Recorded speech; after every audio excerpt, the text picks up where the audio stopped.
শেরে বাংলার জীবনী। কোথায় জন্মগ্রহণ করেছেন, কোন সালে জন্মগ্রহণ করেছেন, কোন গ্রামে জন্মগ্রহণ করেছেন, কোন উস্তাদের কাছে পড়েছেন, কাদেরকে পড়িয়েছেন, কোথায় কোথায় শিক্ষা হাসিল করেছেন, রাজনৈতিকভাবে শেরে বাংলার অবস্থান কি ছিল। এখনকার প্রজন্ম রেশনাল। আমরা তো দুই একদিন পরে পৃথিবী ছেড়ে চলে যাব। এই রেশনাল প্রজন্মকে আমরা যদি আমাদের লোকজনকে পরিচয় করাইতে না পারি, তারা ধর্মীয় ব্যক্তি মনে করবে শেখ আবুল আলা মওদুদীকে, ধর্মীয় ব্যক্তি মনে করবে ইবনে তাইমিয়াকে, ধর্মীয় ব্যক্তি মনে করবে আব্দুল ওয়াহাব নজদীকে। কেন? কারণ তারা ইউটিউব বলেন, ভিডিও বলেন, বইপত্র বলেন, ইউনিভার্সিটি বলেন, যেখানে ক্লিক করবে এই ব্যক্তিগুলা চলে আসবে, এই ব্যক্তিগুলা চলে আসবে। বলেন তো দেখি, আমরা চট্টগ্রাম বিশ্ববিদ্যালয়, ঢাকা বিশ্ববিদ্যালয়ে কেউ শেরে বাংলা নিয়ে কোনো গবেষণা করতে পেরেছি? আমরা কোথাও এই পর্যন্ত শেরে বাংলা রহমতুল্লাহ আলাই বিষয়ক কোন সেমিনার করেছি? আমরা যেই মাহফিলগুলা করি, আমি প্রত্যেক বছরের মাহফিল সময় লস করে আমি শুরু থেকে বক্তাদের বক্তব্য এবছরও দেখেছি।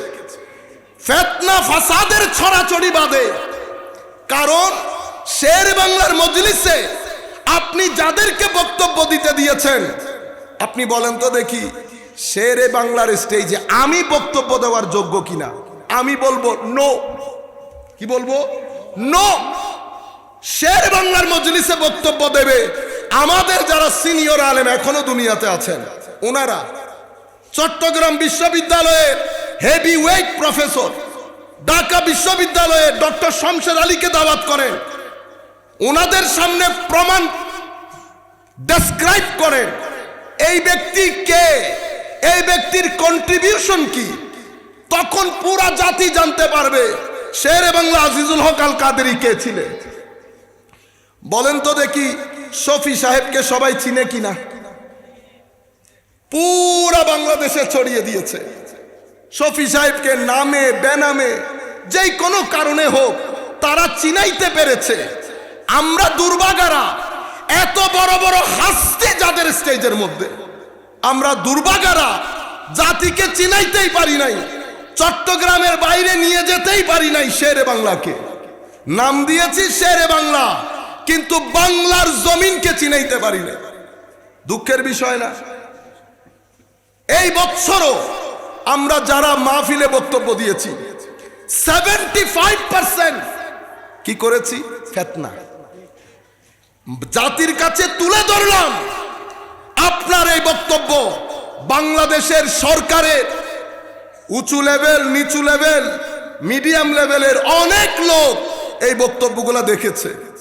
তাদের ক্যালকুলেশন এবং কনক্লুশন কি আপনারা প্রমাণ করেছেন এই ব্যক্তি দুনিয়াতে থাকাকালীন ফতোয়ার একটা কারখানা ছিল, ওনার কাজ ছিল শুধু কাফের বলা। ঘটনা কি সেরকম? নাউজুবিল্লাহ বলেন। কিন্তু আমার বক্তব্যে আপনি যতগুলো মানুষ, আমি বলছি না 75% সবাই উঠে বক্তব্য দিচ্ছি যার যার স্টাইলে, প্রত্যেকের হৃদয়ে জ্বালা আছে। এরে কাফের বলতেছে, এর ওয়াহাবি বলতেছে। আপনি শেরে বাংলার স্টেজ, কেউ কেন বলতে পারলেন না শেরে বাংলার জীবনী? কোথায় জন্মগ্রহণ করেছেন, কোন সালে জন্মগ্রহণ করেছেন, কোন গ্রামে জন্মগ্রহণ করেছেন, কোন উস্তাদের কাছে পড়েছেন, কাদেরকে পড়িয়েছেন, কোথায় কোথায় শিক্ষা হাসিল করেছেন, রাজনৈতিকভাবে শেরে বাংলার অবস্থান কি ছিল। সেই গ্রামের, সেই ইউনিয়নের চেয়ারম্যান ছিলেন না হুজুর? শেরে বাংলা চেয়ারম্যান ছিলেন না? উনি রাজনীতি করেন নাই, মুসলিম লীগ করেন নাই? তখনকার যুগে মানুষের অধিকারের জন্য রাজনীতির মাঠে ছিলেন না? জুলুম সহ্য করেন নাই? মানুষের অধিকারে ইলেকশন করেন নাই?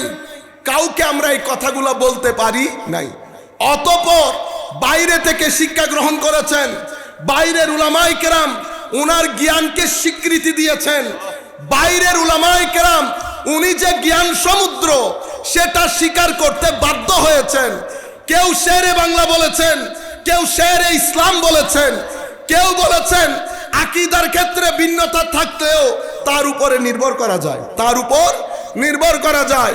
কারণ এই ব্যক্তি কখনো কাউকে ঠকাবে না, এই ব্যক্তি কখনো কারো উপর জুলুম করবে না।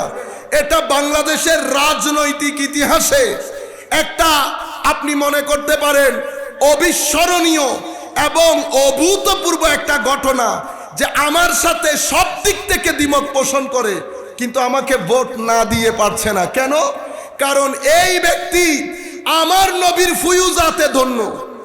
আমার নবী যেমন নবী হওয়া সত্ত্বেও কাফের, মুশরিক, ইহুদি, নাসারা, বেদিন, বিভিন্ন রঙের, বিভিন্ন সংস্কৃতির, বিভিন্ন ধর্মের, বিভিন্ন গ্রামের, বিভিন্ন সংস্কৃতির সকল মানুষ এক বাক্যে বলছে যে ওনাকে বিশ্বাস করা যায়, ইনাকে বিশ্বাস করা যায়, তোমরা ঠকবে না, তোমরা ঠকবে না। সবাই আমার নবীর বারান্দায়, আমার নবী চেয়ারে বসা, সবাই নবীর বারান্দায়।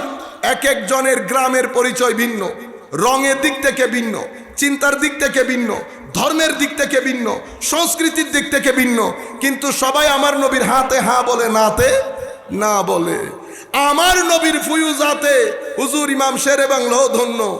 যখন ভোটে দাঁড়িয়েছেন, ওয়াহাবিরও ভোট দিয়েছেন, সুন্নিরও ভোট দিয়েছেন, সারা জিন্দেগি অতিবাহিত করেছেন এই ওয়াহাবিয়্যত তথা খারিজিয়্যত, এই আকীদার বিরুদ্ধে। হুজুর ইমাম শেরে বাংলা একজন পুরা জোয়ারকে রুখে দিয়েছে এবং আমার নবীর দ্বীনের বাগানের মধ্যে কোন ধরনের ময়লা পানি ঢুকতে দেয় না। নবীর বাগানের গেটের সামনে ছোট্ট একটা ছোট্ট শরীর, হুজুর শেরে বাংলা নাকি আব্বাদের মুখ থেকে শুনেছি, একেবারে হালকা পাতলা। আমার নবীর নবুয়তি বাগান, আমার নবীর দ্বীনের বাগানের গেটে হুজুর শেরে বাংলা সিনা খুলে দাঁড়িয়ে আছেন। কোন অপশক্তি, কোন ধরনের ময়লা পানি, খারেজিয়তের ময়লা পানি হোক, শিইয়তের ময়লা পানি হোক, আরো যত ধরনের ময়লা পানি, কোন ময়লা পানি আমার নবীর বাগানে ঢুকতে দেয় নাই। একজন দাঁড়িয়ে ছিল, সারাদিন বাগানের পাহারা দিত, রাতে বাগানের সামনে সিজদায় রাত অতিবাহিত করে দিত। বুঝতে পেরেছেন? সেই শেরে বাংলা। আপনি জাতিকে, আর শুধু কি শেরে বাংলা এই কাজ করেছেন? না, বরং জাতিকে সুশিক্ষায় শিক্ষিত করার জন্য। আমি একটা কথা বলেছি, সুশিক্ষা, শুধু শিক্ষা না, জাতির চারিত্রিক উৎকর্ষতার জন্য, জাতিকে তাদের স্বাধীনতা ধরে রাখতে পারার জন্য, সক্ষম করার জন্য হুজুর আল্লামা শেরে বাংলা পুরা জিন্দেগি অতিবাহিত করেছেন। কখনো যদি আল্লাহ তৌফিক দান করেন ঢাকা বিশ্ববিদ্যালয়ের কোন অডিটোরিয়ামে দাঁড়ানো, সেই দিন আমি বলবো সুশিক্ষার প্রচার প্রসারে, সভ্যতার প্রোটেকশনের জন্য হুজুর শেরে বাংলার ভূমিকা কি ছিল। কিন্তু এখন তার ওই মজলিস না, ওখানে আমি বলতে পারবো।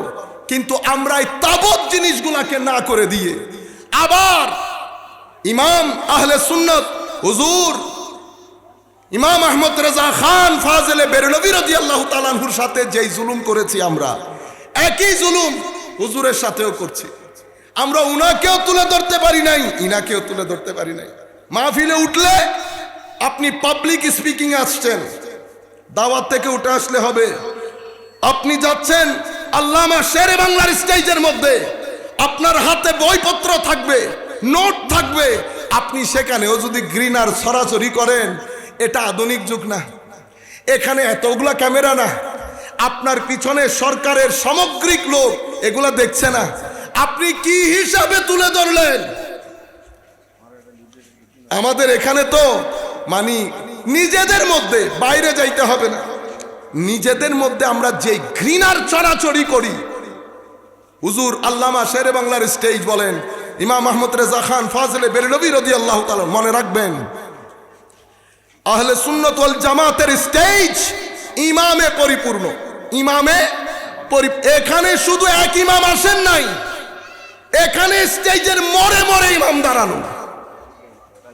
এই স্টেজের মধ্যে ইমাম বাকিল্লানি দাঁড়িয়েছিলেন, এক সময় গাজালি দাঁড়িয়েছিলেন, রাজি দাঁড়িয়েছিলেন, জুয়াইনি দাঁড়িয়েছিলেন, ইবনে ফাওরাক দাঁড়িয়েছিলেন। হুজুর ইমাম আবুল হাসান আশআরি বলেন, মাতুরিদি বলেন, সমস্ত ইমামগণ এই স্টেজের মধ্যে দাঁড়িয়েছিলেন, এক ইমাম ছিলেন না। কিন্তু আমরা আমাদের ওই সেলফ স্টাইল লেখাপড়া ছেড়ে দেওয়ার কারণে কেন এগুলা করি? কারণ আমি তো আসলে শেরে বাংলাকে চিনি না। আমি 2-2.5 ঘন্টার মধ্যে চেষ্টা করেছি কিছু জানার জন্য, 2-2.5 ঘন্টার মধ্যে 2 লাইনও লিখতে পারি নাই। আপনি যদি আধা ঘন্টার বক্তব্য দিতে যান, আপনাকে পড়তে হবে না। আজীব লেগেছে, আজীব। বড় বড় উস্তাদ বসা, এমন এমন ছেলে বক্তব্য দিয়েছে, মাদ্রাসায় ঢুকিয়ে দিলে আমার মতো আর কি, ক্লাস 5-এ ঢুকিয়ে দিলে 10-এ বের করতে হবে। উনিও হাত মাত নেড়ে আলা ইমাম শেরে বাংলাকে তুলে ধরতেছে।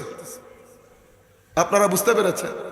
এই বিষয়গুলা করার কারণে আমরা তরুণ প্রজন্মের কাছে আমাদের কোনো কাউকেই তুলে ধরতে পারি না। শের মিল্লাতের মতো এক ব্যক্তি আমাদের এখানে আছে, জাতি জানে? বলেন তো দেখি, বাংলাদেশের জনগণ কি জানে? হুজুর খতিবে বাঙ্গাল আল্লামা জালালউদ্দিন আল কাদরি যদি ঢাকা নামকি না হতেন জীবনের শেষ দিকে, জাতি জানতে পারত? সম্মানিত উপস্থিতি, এই তাবৎ বিষয়গুলা কেন হয়েছে? কারণ আমরা আধুনিক প্রজন্মের চিন্তা চেতনা সবকিছু বুঝতে চাই না, বুঝতে পারিও না।